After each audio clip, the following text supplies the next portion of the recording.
study here on the book of Daniel this evening, and we're going to be going through the last approximately half of the book of Daniel.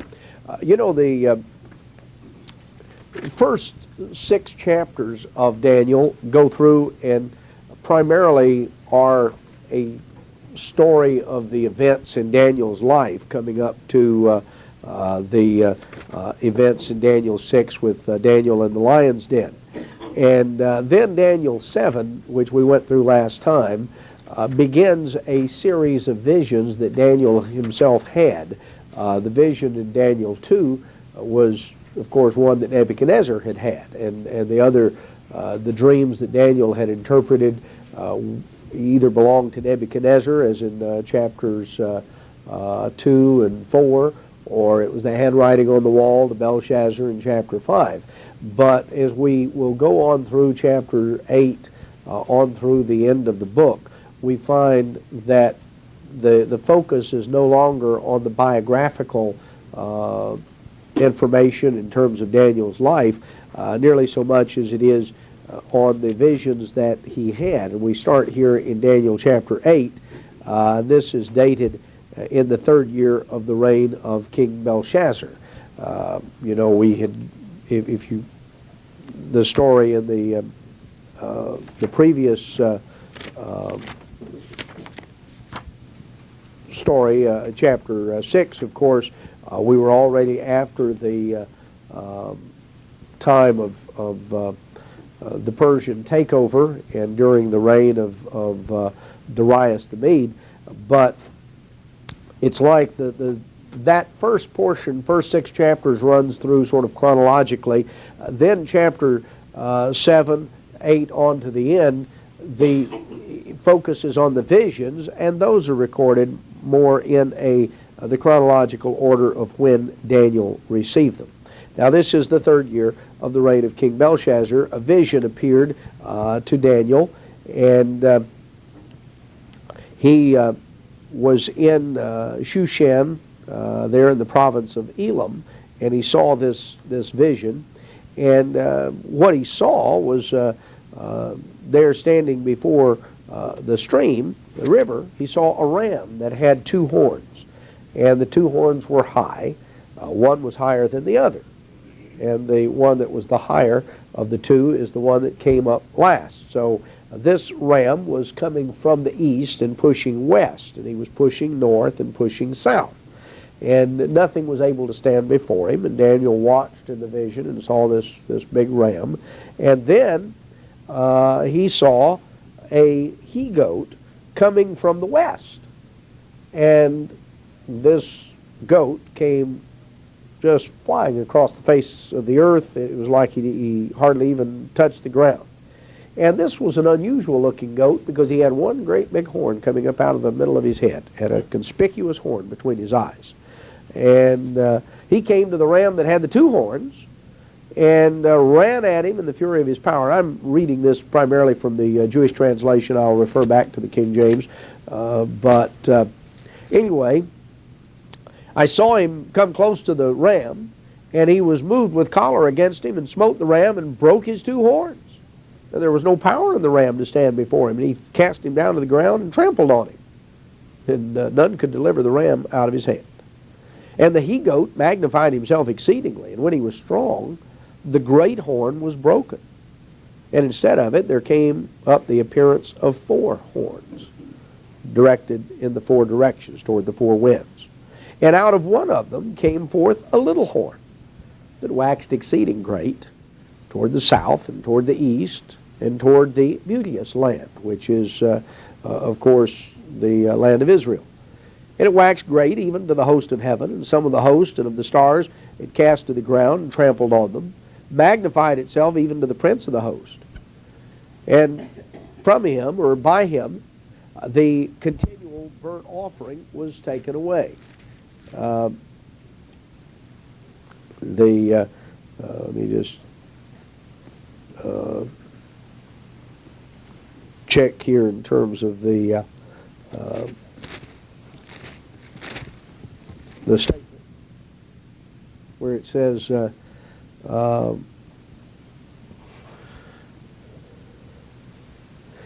The King James and the Hebrew here could be rendered by or from. He was the author of the action, taking away the continual burnt offering, and the place of his sanctuary was cast down, and the host was given over to it, the continual burnt offering through transgression, cast down the truth to the ground, wrought and prospered.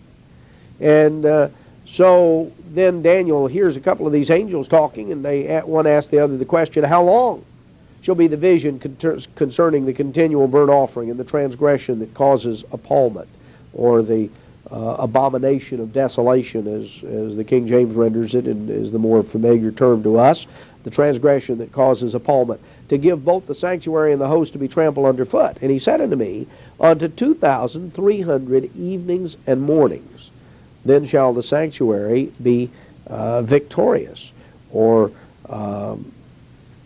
justified is the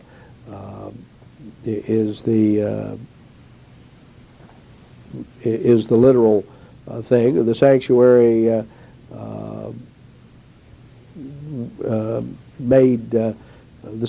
made just or righteous is the term.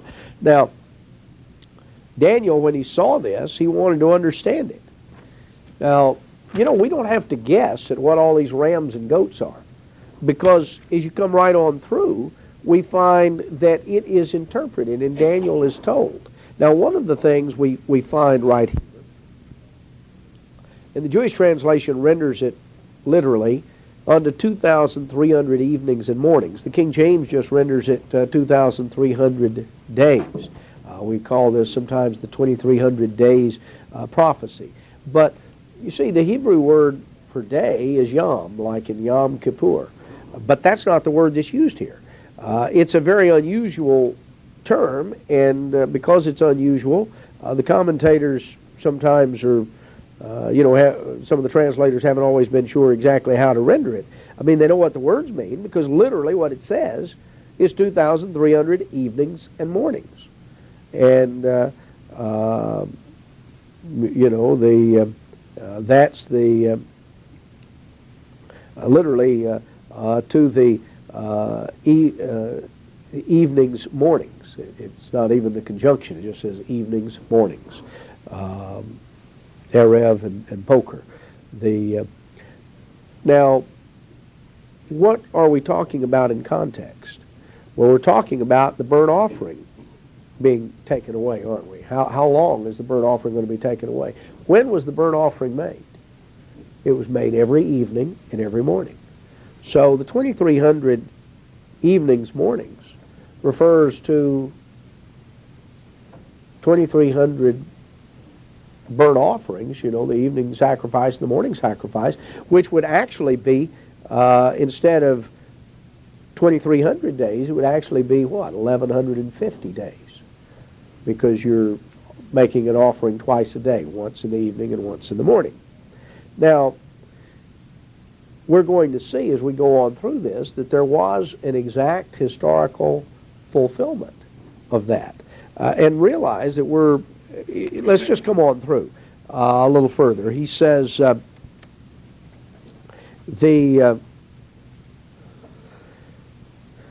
Daniel says in verse 18, as he was speaking with me, I fell into a deep sleep with my face toward the ground. He touched me and set me upright, and he said, behold, I'll make you to know what shall be in the latter time of the indignation, for it belongs to the appointed time of the end. The ram that you saw having the two horns, these are the kings of Media and Persia.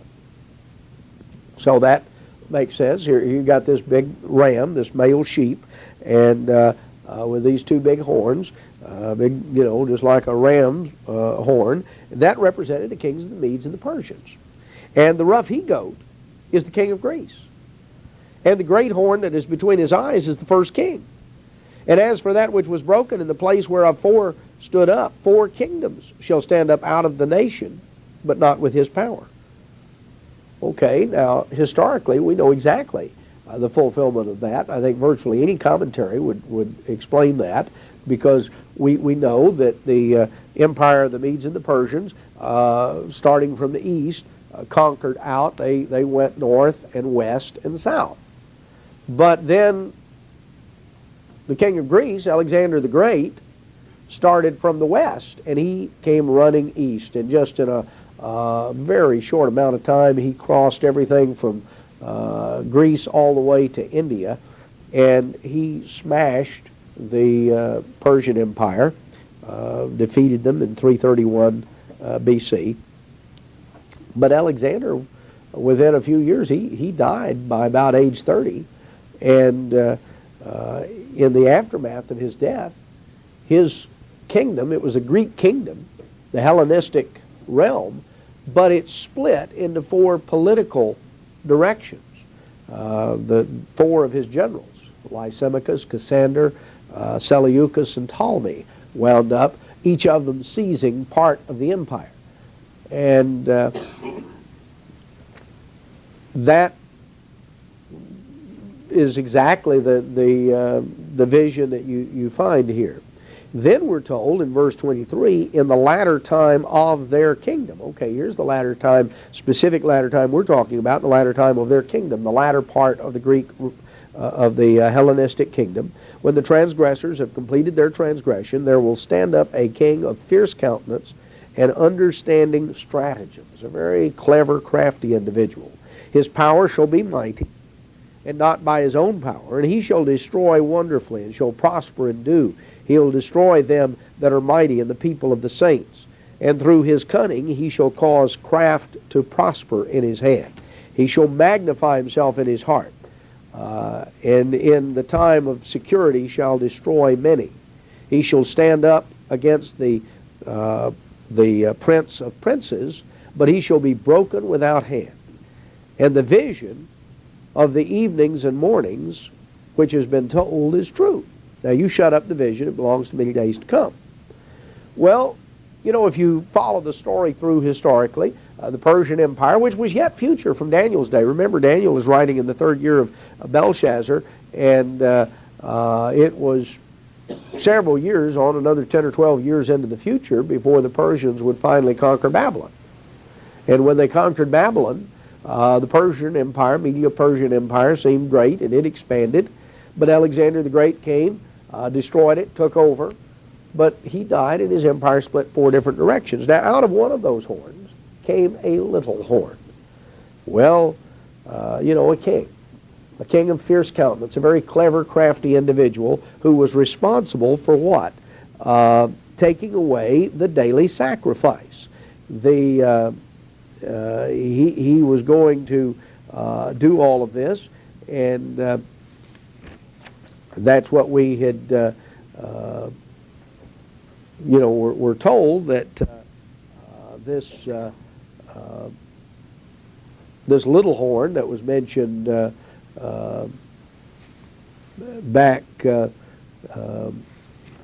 earlier in the chapter, in verse 9, out of him came the little horn, that it was by this little horn, verse 11, that the continual burnt offering was taken away. Now we know, again, that historically, who that's talking about, because there was only one time that the continual burnt offering was taken away. And it was taken away for exactly 1,150 days. We know the dates. It's preserved in Jewish history, and First Maccabees, which was never intended as part of the Bible, but it is a historical account contemporary of the story of the Maccabees. That tells the story, gives the dates. It was a contemporary account. Josephus, writing a couple of hundred years later, drawing on Maccabees and other sources, tells the same story. And Antiochus Epiphanes was the king's name. He was a king that arose out of the dynasty, the Seleucid dynasty, the one that was north of Jerusalem, up in the areas of what would today be Syria, spreading across further east. And it was in 167, right after the Feast of Tabernacles. Antiochus whose story is told a little more fully in chapter 11. Antiochus had sought to invade Egypt, and the Roman fleet had met him there and had basically said, you better go back home. We're not going to let you take over all of this. And so he went back home, but he was not in a very happy mood. He had previously entered into intrigue because Antiochus's idea was to, as was the idea of all of these Greek monarchs, to unite the world with Greek language and Greek culture.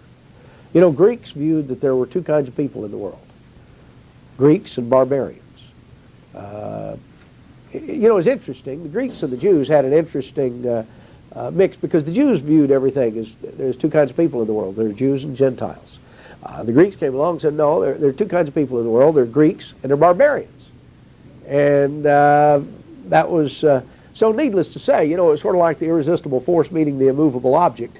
What happened? Well, there was trouble. And Antiochus sought to entice them to join up. He wanted everybody to sort of worship the same God, speak the same language, follow the same customs, same culture, one world, the devil's way. You know, we talk about globalism today as though that's some new thing. Well, you go all the way back to Nimrod and the Tower of Babel. That's where globalism originated. But it's one world, the devil's way. There will be one world when Christ comes back, but it's one world under God. Now, anyway, what Antiochus did on his way back is that he issued a decree that that ordered the sacrifices to cease. This was right after the Feast of Tabernacles of 164. About 6-7 weeks later, he actually showed up with troops, and the sacrifices had stopped, but what he showed up with the troops to do is to put a statue of Jupiter Olympus inside the holy place at the temple and to offer sacrifices to Jupiter. And he started out by offering a pig on the altar. And this is what the Jews call this setting up of the idol and offering the pig. They referred to that as the Abomination of Desolation, or as the Jewish translation renders it, the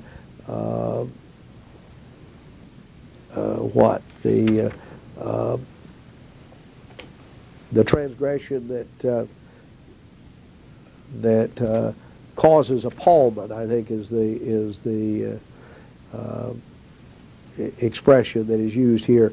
And you know, it was an appalling thing. It was an abominable thing, and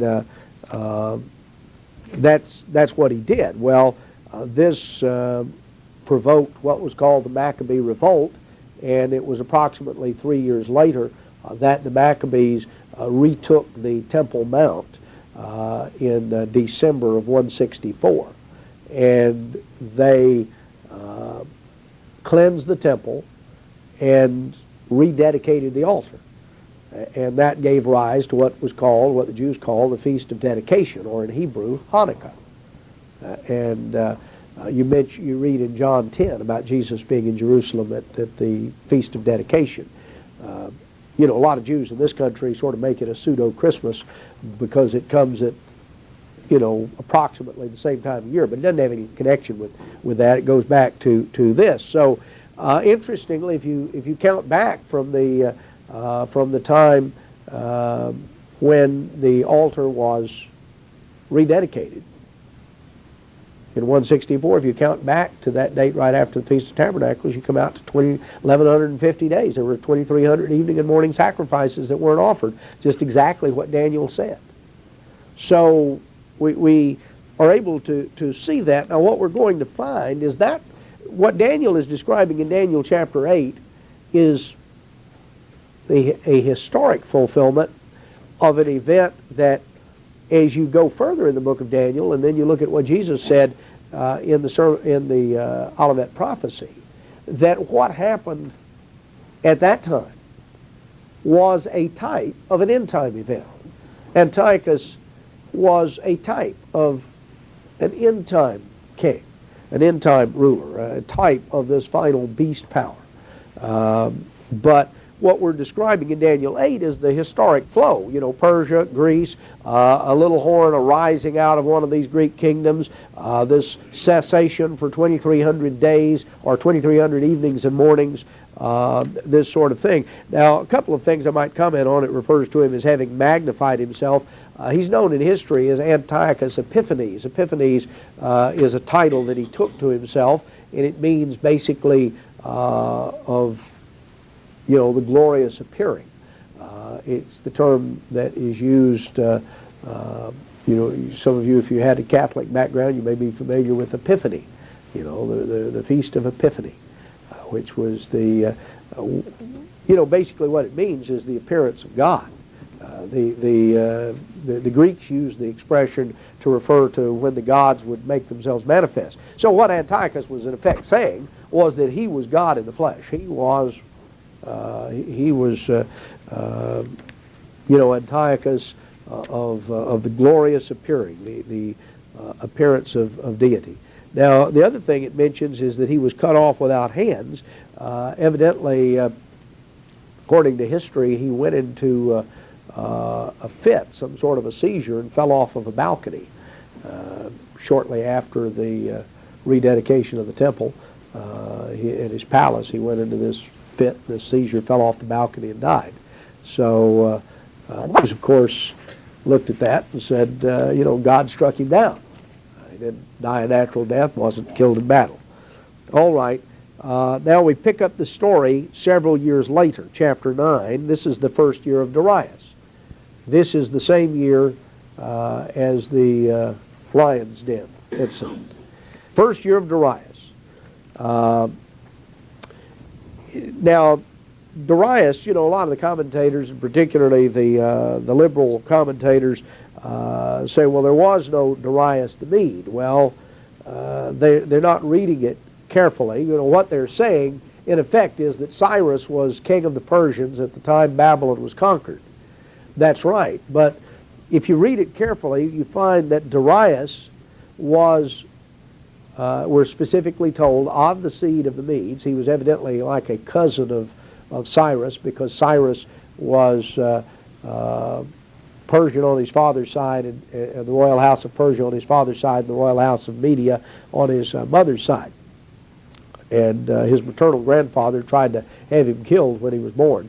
So anyway, when Cyrus, it says that Darius was made king over the realm of the Chaldeans. And there's another similar expression back in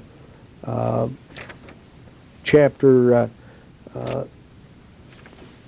5, when you have the account of the overthrow of Babylon, and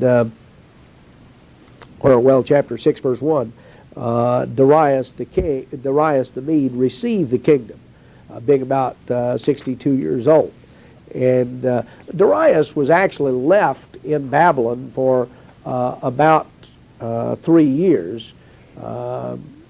Between 2 and 3 years, he was left there by Cyrus to be left in charge, and served as king in Babylon.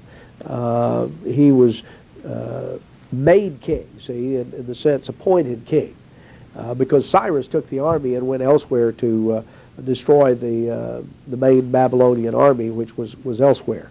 So anyway, Daniel dates this. He, we're told in verse 2, meditated, the Jewish translation renders it, I, Daniel, meditated in the books over the number of the years, whereof the word of the Lord came to Jeremiah the prophet, that he would accomplish for the desolation of Jerusalem 70 years. Now, Daniel was studying the book of Jeremiah. He was studying the Bible. Jeremiah was understood and considered to be part of the Bible, even though it hadn't been that many years since it was written. Daniel, of course, in the office that he held, you remember, he was put over all the wise men of Babylon? Well, wouldn't that mean that he was over the main library in Babylon? Where were the sacred books of the Jews? Because all the sacred books from the temple, all the sacred vessels from the temple were brought to Babylon, right? Everything of value. So if Daniel was put over the wise men of Babylon, he was put in a position to have access to those books. That's one of the ways God ensured that the Old Testament was preserved during the time of the captivity. And later on we're told that Ezra, when he returned to Jerusalem, that King Artaxerxes told him to rule according to the books that were in his hand. You know, he took back the Bible to teach it, and that's a different story, but it all ties in. Daniel is studying because, see what happens, like a lot of prophecies, it was clear that 70 years' wrath was going to be accomplished on Jerusalem. The question is, how do you figure that 70 years? Was the 70 years, did it start when King Josiah was killed in battle, the last righteous king? What about, well, see, the 70th anniversary of that event had already come.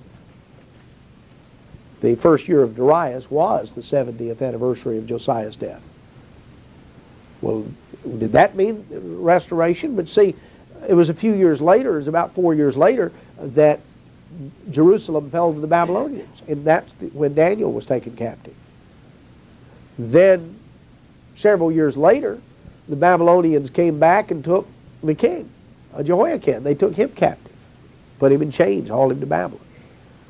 Then, several years later, they came back the third time, destroyed Jerusalem, destroyed the temple, burned the whole thing to the ground. When do you start counting for the 70 years of desolation? Well, you go back and you read the verses in Daniel. There are 2 or 3 places that refer to the 70 years. And it's a little ambiguous. Daniel was studying it, and it wasn't entirely clear to him, and he had lived through the events. You know, one of the things, a lot of times, God's prophecies are very clear. When they're all over with, very obvious that they fit. But, you know, sometimes when you're in the midst of it, always being able to know exactly which year is the starting point year for a particular prophecy isn't always easy. Usually there's something in there that maybe gives more than one possibility. Daniel, of course, wanted the early option. Say he was ready for Jerusalem to be restored. And he was coming to God in prayer, really beseeching God that the dating on this, you see, we're told that this is what? The first month of the year. And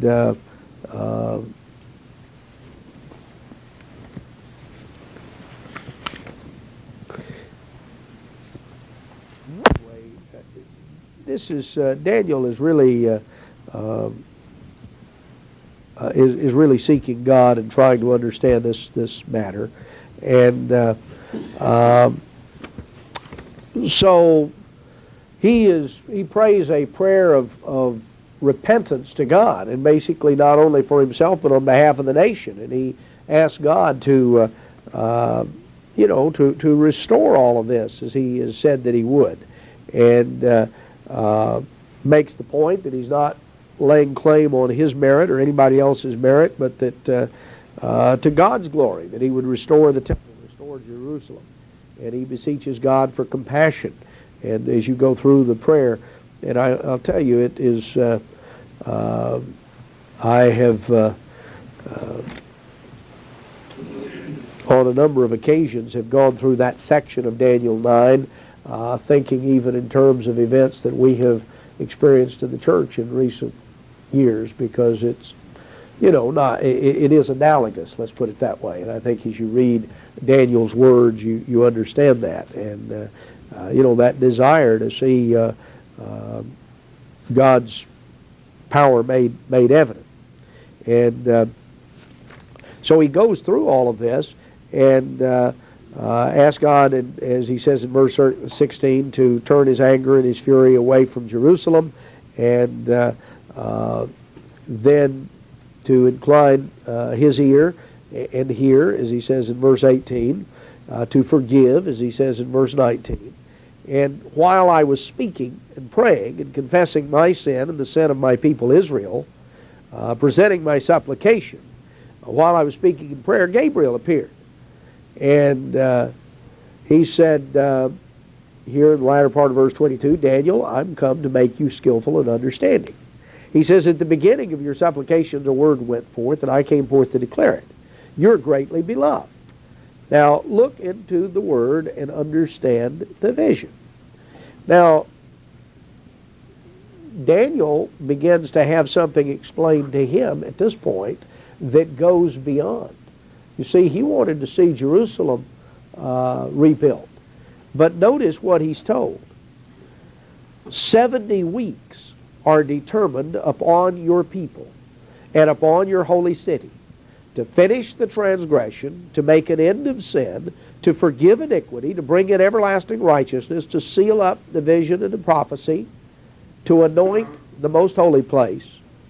I think the King James says the most holy, but it is, the Hebrew is Kodesh, Kodeshim. It is the term for Holy of Holies.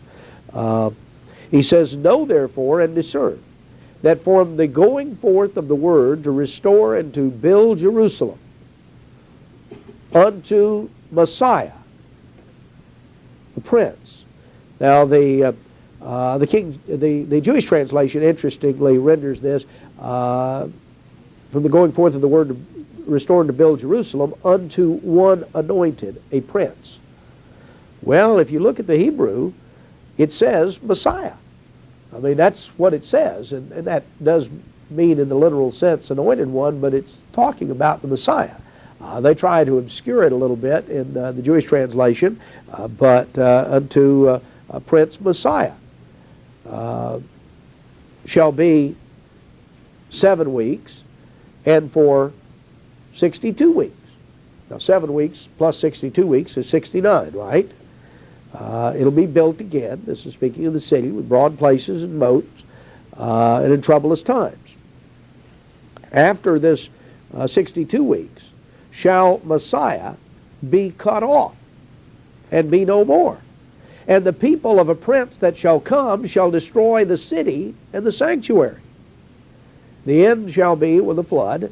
Unto the end of the war, desolations are determined. Now let's stop there. We're going to come back and we're going to look a little more here at verse 27. But let's look at one of the remarkable prophecies of the Bible. 70 weeks, of course, is 490 days. And this 490 days is divided into 3 periods. 7 weeks, which is 49 days. 62 weeks, which is what, 434 days, and then the final 7. Now, if you add it up, of course, what you come out to is the 7 and the 62 bring you up 483 days, or 483 years. Now, we're told from the going forth of the decree to restore and to rebuild Jerusalem. Well, you can read in Ezra chapter 7 and verse 1 that was issued in the 7th year of Artaxerxes. And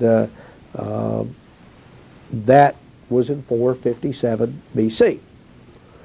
If you come forward 69 weeks, 7 plus 62, if you come forward 483 years, it brings you out to 27 AD. From the going forth of the decree to rebuild Jerusalem unto the Messiah, the Prince, there would be this period of 483 years. So come 27 AD, you would expect the Messiah, the Prince. Well, guess what? If you go through the accounts of the Gospel, it was in the fall of 27 AD that Jesus Christ was pointed out by John the Baptist as, behold, the Lamb of God who comes to take away the sins of the world. Worked out right on target.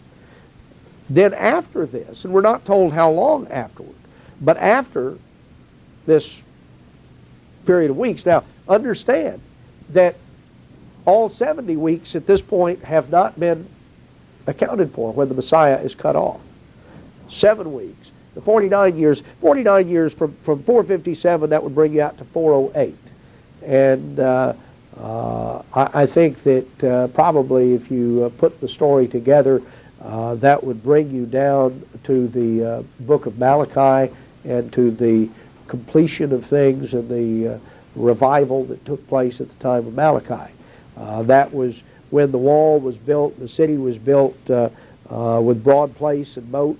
It was troublous times. It was a difficult period. And, there's very little. The only records of that time are the Bible in terms of what was going on. There are no other contemporary records. And the book of Malachi, I think, gives you the picture there. So that's, you come down 7 weeks, and now the city has been finished, it's completed, the whole thing. Then you come 62 further, brings you down to 27 AD, and the Messiah is here. But after this 7 plus 62, at some point after the Messiah's appearance, Messiah is cut off. And then, after that, the people of a prince that shall come shall destroy the city and the sanctuary. Well, that's, of course, exactly what happened. Messiah came, and then a period of years later, about 40 years later, the Romans came, and after a period of about 3 years of war, they destroyed the city and the sanctuary, 70 AD. So Daniel was anticipating the rebuilding of Jerusalem, and he was shown something even more. But if you're following through, you notice that this only accounts for 69 out of the 70 weeks. What's happened to the last week? Now, there are basically two different explanations that you can look at. The commentaries will, depending on which commentary you look at, they'll basically give two explanations. But let's look at, part of the key to understanding it goes back to verse 24. What, at the completion of the 70th week, see, one thing we have to understand is when the 70th week is over, then all the events mentioned in verse 24 will have occurred. We know when the 70 weeks start. They start with a decree to rebuild Jerusalem. We know that there is a gap between the 69th and the 70th week because the Messiah appeared, and Daniel stops his progression of the weeks at that part and explains that the Messiah appears and then a prince that'll come will destroy the city and the sanctuary. But notice when the end of the 70 weeks has come, verse 24 says, 70 weeks are determined upon your people and upon your holy city to finish the transgression, to make an end of sin, to forgive iniquity, to bring in everlasting righteousness, to seal up the vision and the prophecy, and to anoint the most holy place.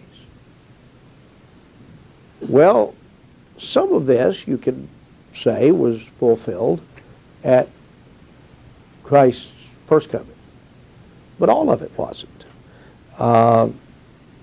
Has everlasting righteousness been ushered in? See, several of these seem to point toward Christ's second coming as the, will the most holy place be anointed? Will it be, well, if you read back in the book of Ezekiel, you read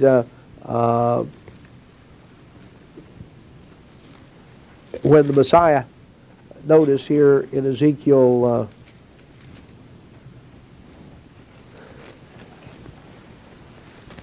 is it Ezekiel 43 in verse 1. He brought me to the gate, even the gate that looks toward the east. And behold, the glory of the God of Israel came from the way of the east. Now, you know what's east of Jerusalem? It's the Mount of Olives. Tied in with Zechariah 14. The glory of the God of Israel came from the way of the east. His voice was like the noise of many waters. The earth shined with his glory. That's the second coming. It was like the appearance of the vision that I saw by the river Kabar. Notice verse 4. The glory of the Lord came into the house by the way of the gate whose prospect is toward the east. And the Spirit took me up, brought me into the inner court, and behold, the glory of the Lord filled the house. And verse 7, he said unto me, Son of man, the place of my throne and the place of the soles of my feet, where I will dwell in the midst of the children of Israel forever. And my holy name shall the house of Israel no more defile, neither they nor their kings by their whoredom. Now, clearly that is descriptive of the second coming. It describes Christ coming into the temple, which will, people wonder what's the purpose of the temple in the millennium. Well, it's the place of my throne and the place of the soles of my feet. That's the place from which Jesus Christ will rule the nations. Now, let me show you something else. Where does that millennial temple come from? Zechariah 6, verse 12. Speak unto him, saying, Thus speaks the Lord of hosts, saying, Behold, the man whose name is the branch. He shall grow up out of this place, and he shall build the temple of the Lord. Even he shall build the temple of the Lord, and he shall bear the glory, and he shall sit and rule upon his throne. And he shall be a priest upon his throne. He's going to be both king and priest. That's referring to Jesus Christ, the branch. He's the one who will build the temple of the Lord, which is what it describes him coming into. You know, how long does it take Christ to build the temple of the Lord that he's going to come into from the Mount of Olives? You know, I don't think he's going to. A lot of things will be rebuilt over a period of time from a, you know, in terms of a rebuilding of the earth. But there's some things that are going to be done miraculously at the beginning. The healing of the water that's been turned to blood, and the restoration of life in the sea. That's miraculous. It occurs instantly. The stream of living waters breaks forth from underneath the altar in this temple, as you read on further in Ezekiel. So the point is, when will the Holy of Holies be anointed? Well, it'll be I think when Christ comes into it. I think the 70 weeks ends with the return of Christ. At that point, some things had been accomplished in his first coming, the rest of it in his second coming. So notice here that the 70 weeks, who is it determined upon? Your people, the Jews, and upon the holy city. So the focus of the prophecy of the 70 weeks is what's going to happen to Jerusalem. See, that was the question that set this whole thing in motion. What's going to happen to Jerusalem? Well, he says 70 weeks are determined on your people and upon the holy city. And at the end of the 70th week, transgression will be finished. Sin will have been made an end of. Iniquity, you know, to forgive iniquity, to bring in everlasting righteousness, to seal up the vision and the prophecy, to anoint the most holy place, or the Holy of Holies. I think that you're looking at the beginning of the millennium. So we know that 69 of those weeks expired at the time when the Messiah appeared. From the going forth of the decree until the coming of the Messiah, 69 weeks. And but the Messiah is cut off after that 69th week. And then the people of a prince come, and they destroy the city. And they destroy the sanctuary. But that's not the end of the story, because when you come to the end of the 70th week, then all of these other things mentioned in verse 24 will have been accomplished. So you have a gap. Now, some have sought to, and see, it works out. You see the next verse here, the verse 27 in Daniel 9, and he shall make a firm covenant with many for 1 week. And for half the week he'll cause the sacrifice and the offering to cease. And upon the wings of detestable things shall be he that causes appallment. That's Jewish translation. The abomination that makes desolate is the King James phrase. And that until the extermination, wholly determined, is poured out upon that which causes appallment. Now, see, the question comes in, who is the he in verse 27? Well, some apply it to the Messiah. He'll make a covenant with many for 1 week, and for half and in the midst of the week will make sacrifice and oblation